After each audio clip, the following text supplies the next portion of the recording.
Ghouls, Guts, and Gore is back. I'm Brandon Smith with another Horror Headlines episode for you. The leaves are starting to change, the haunt season is almost here, and we've got plenty of horror news for you.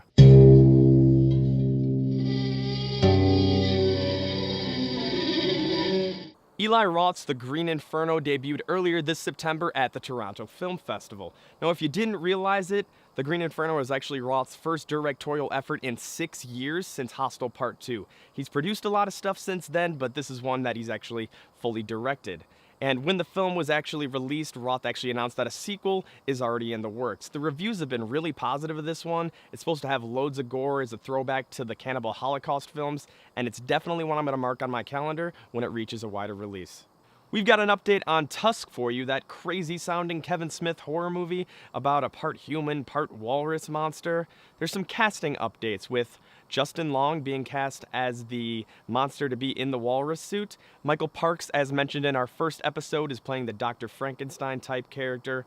Robert Kurtzman, the amazing makeup artist, is getting involved designing the walrus suit, and this is all set to start filming at the end of October for a 2014 festival release.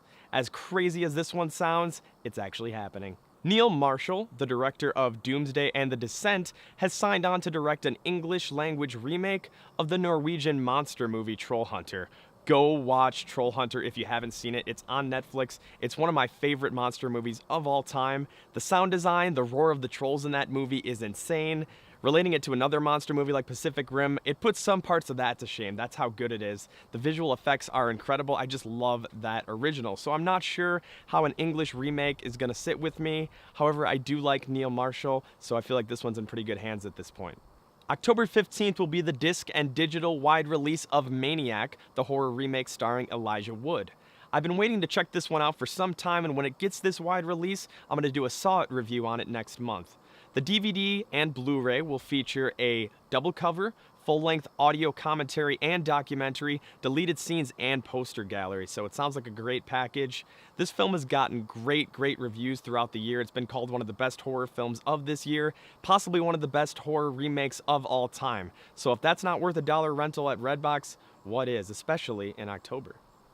Dexter has ended, and while we mourn the loss of our favorite serial killer and scratch our heads over that lackluster season finale, Showtime needs to prep for its next headline show.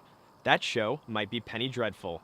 We just got a teaser for this one. There's not much else released except that it'll combine all of our favorite horror monsters set in London, and it's coming out in 2014.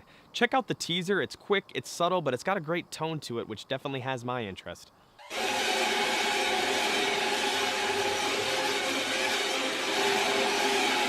Are you still watching yourself sleep and taking nightly trips to the further?